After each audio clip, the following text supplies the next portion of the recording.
les Allemands! Les Allemands attaquent les frérots crèche Anne Frank en Allemagne. Le conseil d'administration a décidé cet été de renommer l'établissement, jugeant que son nom actuel n'est pas assez adapté aux enfants, suscitant une polémique. Aux enfants!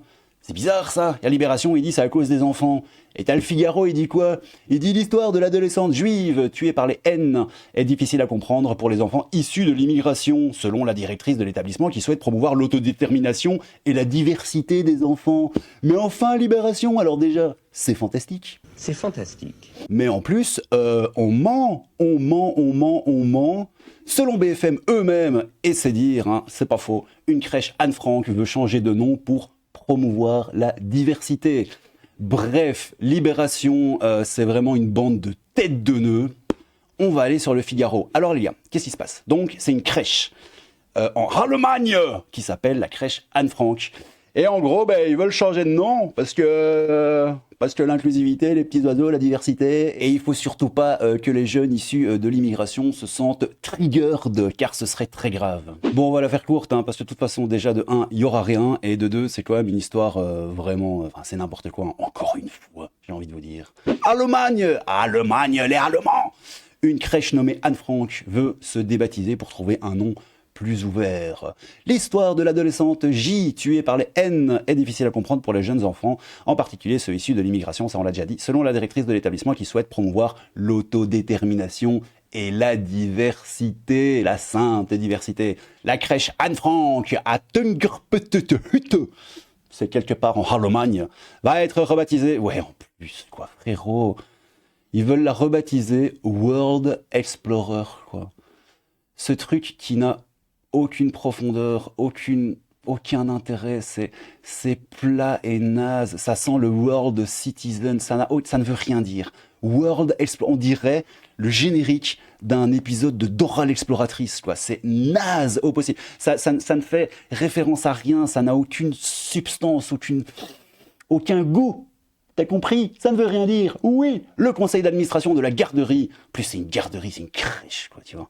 C'est prononcé pour le retrait du nom de la jeune fille J, morte au camp de Bergen-Belsen pendant la Seconde Guerre mondiale, rapporte Volksstimme, un quotidien régional. Le journal d'Anne Frank, écrit en 42, blablabli, blablabla, raconte sa vie cachée dans un appartement d'Amsterdam. La directrice de l'établissement, Linda Schichor, a expliqué à nos confrères allemands que cette demande émanait des parents qui veulent un nom d'établissement plus adapté aux enfants. Ok, donc c'est pas les enfants issus de l'immigration, c'est pas pour ne pas trigger les enfants, là maintenant c'est les parents. Bon bah écoute, on va continuer. Hein. Selon elle, l'histoire d'Anne Frank est difficile à comprendre pour les jeunes enfants et les parents issus de l'immigration ne se reconnaissent pas dans ce nom. Ah, ça c'est très grave. Faudrait faire la crèche Tariq Ramadan. La vanne n'est pas de moi, je l'ai trouvé sur Twitter, mais je trouvais ça rigolo. Ce serait bien, hein, petite crèche Tariq Ramadan. Tu le déposes où ton enfant? Ben à la crèche. C'est quelle crèche? Ben c'est la crèche Tariq Ramadan. Oh, c'est pas loin de la crèche Al-Aqsa. Comme c'est rigolo.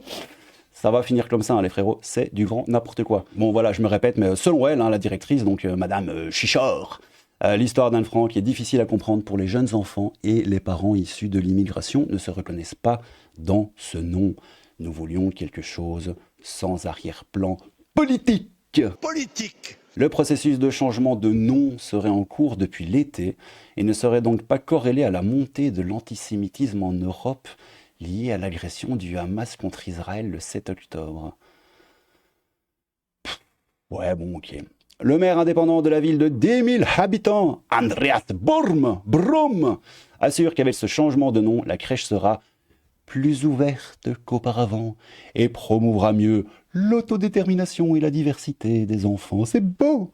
Il est important pour l'institution de rendre ce changement conceptuel visible au monde extérieur. Oui, a-t-il ajouté auprès de Volksstimme.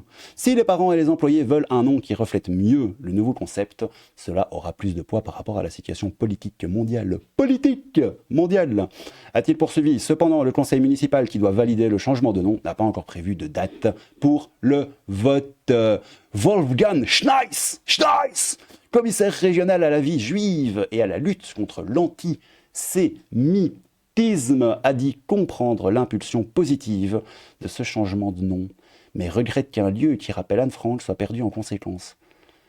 Quoi, donc le mec qui lutte, machin, la vie juive, la lutte contre l'antisémitisme, il dit ouais, je comprends l'impulsion positive. Ouais, viens, on va débaptiser une école, on va l'appeler World Explorer. Ça n'a rien à voir. On dirait vraiment le nom d'un épisode de Dora l'exploratrice ou d'un vieux jeu Atari tout pourri.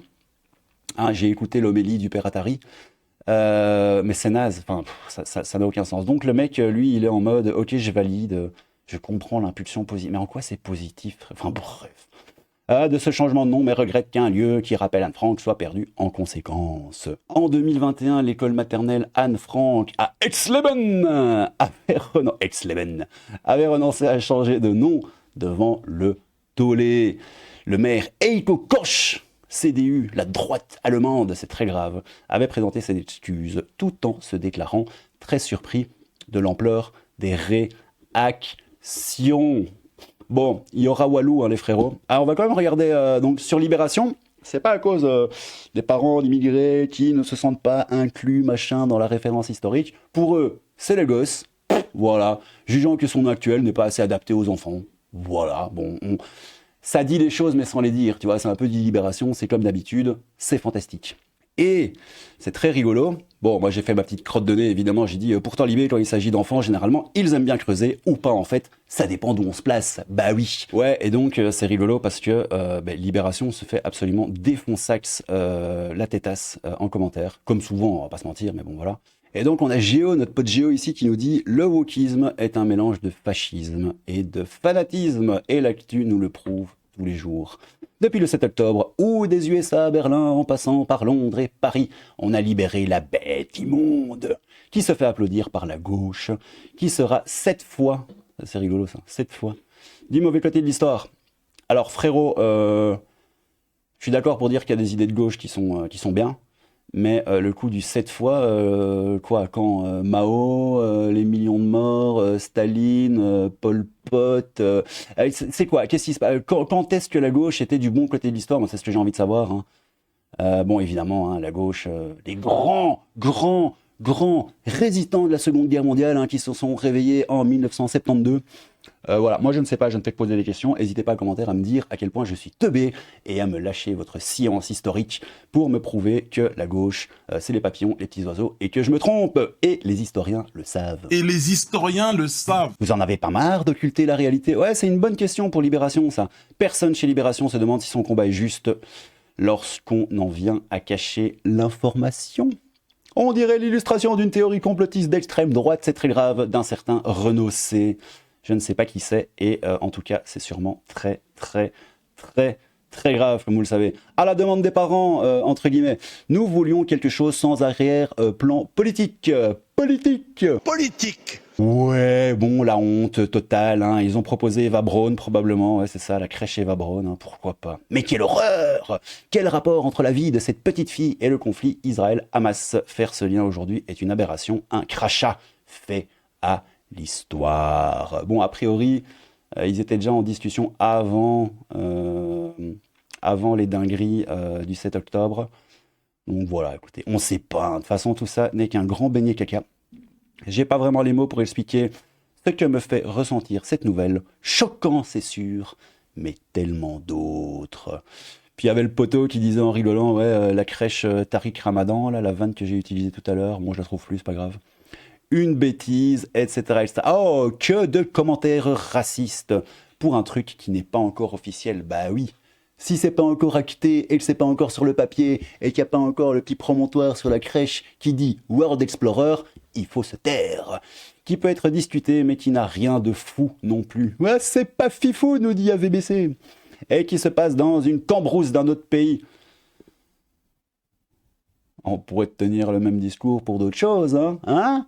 Tu nous embêtes avec des histoires, machin, de pays qui se battent et qui se tapent, qui se frippent le chignon depuis 80 ans. On pourrait te dire aussi, ça se passe dans une cambrousse d'un autre pays, donc balèque. Enfin bref. Mais tout est bon pour cracher son racisme en ce moment. TG, idem, voilà, je suis d'extrême droite, t'as vraiment rien à dire, ça prouve que tu es idiot. Et ça dit quoi? Reste dans ton déni. 70% des Turcs européens ont voté pour les frères musulmans. Donc c'est quoi? C'est Recep Tayyip Erdogan qui dit les minarets sont nos baïonnettes, les coupoles nos casques, les mosquées nos casernes, les croyants nos soldats. Bon, c'est probablement vrai, peut-être que ça ne l'est pas, je ne sais pas, je ne vais pas aller rechercher la citation, mais il faut faire attention, parce que comme je l'ai dit dans la vidéo d'avant, il y a Napoléon, j'ai vu une citation de Napoléon qui disait « Attention, il ne faut pas tout croire ce qu'on lit sur Internet, donc faites gaffe quand même ». Bon, ça c'était sous les commentaires de Libération, c'est fantastique, et ici sous l'article du Figaro, hein, qui rentre un peu plus dans les détails en disant quand même d'où ça vient, de pourquoi, du comment. Bon, ils lâchent pas trop les termes, mais ils expliquent un petit peu, hein. Ça parle quand même de promotion d'autodétermination, de la diversité des enfants, les petits papillons, le wokisme, il faut pas trigger les immigrés. Quelle misère, c'est râlement. Bientôt, ils vont demander qu'on change le nom de nos villes, les campagnes, car cela ne correspond pas à leur culture. Ah ben il est là, Gilou. La crèche Tariq Ramadan. Ça devrait être plus adapté. On va s'arrêter sur celui-là, ça me fait rire. Il faut savoir vivre avec son temps. Il pourrait l'appeler Zelensky également, ouais. Moi, j'aurais proposé Ursula, ouais. Oui, c'est plus inclusif. Le rapport, ils peuvent l'appeler crèche Winnie l'ourson. C'est plus sympa pour les enfants. Ouais, mais bon, après, alors, plus rien n'a de sens. Moi, je vais ouvrir une crèche, je vais l'appeler Beignet Caca, et puis voilà, frérot. De toute façon, plus rien n'a de sens, donc... Moi, j'aime beaucoup l'idée, merci beaucoup. Non, moi, j'aime beaucoup, merci pour l'idée. Des propos pertinents plutôt que de l'expertise de beauf, démago. Ça devrait être plus adapté. T'as demandé à McKinsey pour chier de la M comme ça? Ouais, ok, bon, ils sont un peu taillés, hein. Tariq Ramadan n'est pas une personnalité allemande et il ne s'est pas illustré pendant le second conflit mondial. De plus, ta comparaison est absurde et sans grand intérêt. Ben oui, mais c'est le principe. C'était justement une comparaison par l'absurde. Espèce de tête de nœud. Il s'appelle comment? Mounir, Prince of Persia, frérot, avec le drapeau européen. Salle de spectacle, concert, hall. Assistant in charge of marathoneur and half marathoneur. Gym, running is my drug and my moto too. Chut, punaise, frérot. Quoi, c'est lui ou quoi? On ne sait pas. On sait pas, on s'en fout. Non, ça c'est Imoustique. Imoustique, Mounir. Voilà, c'est lui, c'est Mounir. Il est là. Bref, on s'en tartine le fiac. Qu'est-ce que vous en pensez, les potos? Ah oui, dernier petit truc. Parce que faut pas oublier, hein. Non, ça c'est Libération. Voilà, on est sur le Spiegel Panorama que je vous ai traduit en français en faisant un magnifique clic droit. Hein, je me suis pas foulé. Donc là, en gros, ils expliquent que le conseil municipal semble vouloir rejeter le changement de nom de la crèche Anne Frank. C'est pour ça qu'en intro, je vous ai dit qu'il n'y aura rien, hein, comme d'hab. C'est encore du grand n'importe quoi. C'est probablement un espèce de délire wokistano-wokiste allemand. Voilà, bon, écoutez, ils sont partout, hein, dans les villes, les campagnes, sur les réseaux sociaux, et même en Allemagne. Et en gros, on va pas le lire parce que c'est pas super intéressant, mais ça dit que il y aura probablement R. Voilà, les petits potos. Ouais, ça c'est ma vidéo sur Rachel Garrido. Qu'est-ce que vous en pensez? Moi, je pense... J'en pense pas grand-chose, en fait. Je pense que c'est du grand n'importe quoi, comme d'habitude. N'hésitez pas à me dire en commentaire. Ouais, c'est rigolo, hein, on va pas se mentir. De toute façon, Anne Frank, de base... non, Anne Frank, de base, c'est pas rigolo. Faut pas déconner non plus avec ces choses-là. Prenez soin de vous, les petits potos. C'était le Crabe Fantôme, un peu de crabe, beaucoup de fantômes. Et à bientôt pour une prochaine petite vidéo. Je suis à 16h sur Twitch aujourd'hui. N'hésitez pas à venir vous radiner sur Twitch. Je vais passer ma vie sur Twitch. Je vais faire le montage de mes vidéos sur Twitch. On va faire des best-of de Tiffany sur Twitch. On va quoi? Attends, parce que hier avec Léo, on a noté plein de trucs. On va faire une lettre à Jetsun Pema. C'est la reine du Bhoutan, qui est magnifique et je veux absolument qu'elle découvre mon existence. Donc on va essayer de créer un conflit diplomatique avec le Bhoutan. On va faire ça sur Twitch. On va faire des lectures du Coran, évidemment. On va peut-être mater des films du domaine public, mais ça limite bas les steaks. On va faire un truc sur le Yémen. On va faire les best-of de Tiffany. Bon, la vidéo du Sheikh Aposta, mais bon, ça c'est voilà, comme d'hab. En gros, je vais travailler, je vais bosser sur Twitch. Des lettres à Sandrine Rousseau. On va écrire une lettre à Macron. On va faire des petites dingueries, les potos. Donc, n'hésitez pas à vous ramener. Like, abonne-toi, etc., si tu veux donner de la force. Et je te fais des petits bisous, mon poteau. À bientôt, c'était le Crabe Fantôme, un peu de crabe, beaucoup de fantômes. On se retrouve bientôt pour une nouvelle petite vidéo de merde. À bientôt. Tchou. Politique.